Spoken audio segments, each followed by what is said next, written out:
দর্শক, উত্তরায় বিমান বিধ্বস্তে আহতদের যে খবর জাতীয় বার্ন ইনস্টিটিউটে থেকে জানাবেন আমাদের সহকর্মী মেহেদি হাসান। আমরা সরাসরি যুক্ত হচ্ছি তার সাথে। মেহেদি, আপনি তো ঘটনার শুরু থেকেই বার্ন ইনস্টিটিউটে রয়েছেন এবং বিভিন্ন তথ্য আমাদেরকে জানাচ্ছেন।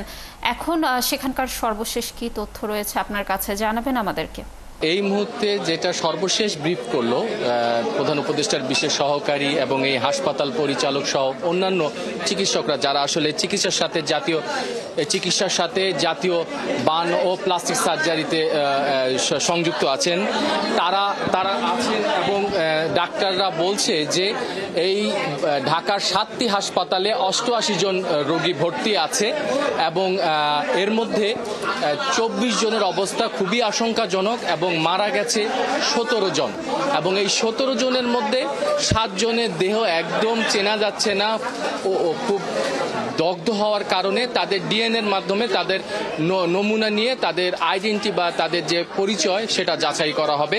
সর্বশেষ আমাদেরকে এটি জানিয়েছে এবং এখন যারা হাসপাতালে ভর্তি আছে তাদের সবারই অবস্থা আসলে আশঙ্কাজনক। শুধু 24 জনের কথা বললে হবে না, এইভাবেই তারা বলেছেন। প্রধান উপদেষ্টার বিশেষ সহকারী এবং হাসপাতাল পরিচালক বলছেন যে কোনো মুহূর্তে একজন সাধারণ বেডের রোগী এইচডিইউতে যেতে পারে, এইচডিইউর একজন রোগী আইসিইউতে যেতে পারে, অর্থাৎ আধা ঘন্টার মধ্যে বা যখন তখন যে কোনো সময় যে কোনো রোগীর পরিস্থিতি খারাপ বা ভালো হতে পারে।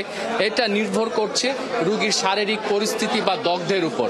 ডাক্তাররা বলছে যে সাধারণত 15% বা 15% বার্ন হলেই আসলে জীবনের জন্য ঝুঁকি হয়ে যায়। সেখানে এই 88 জনের বেশিরভাগ রোগীরই কিন্তু দেখা যাচ্ছে যে বার্নের শতাংশের হার 60 থেকে 70% বেশি।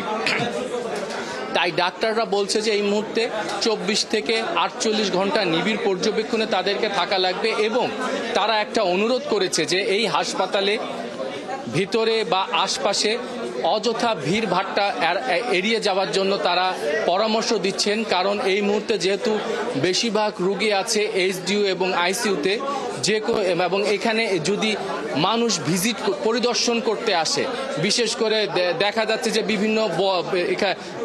যে আমরা দেখতে পাচ্ছি যে বিভিন্ন রাজনৈতিক দলের পক্ষ থেকে প্রতিনিধিরা আসছেন এবং অনেক রোগীর স্বজন আছে যারা আসলে জোর করেই যে এইচডিইউ বা আইসিইউতে যাওয়ার চেষ্টা করছেন।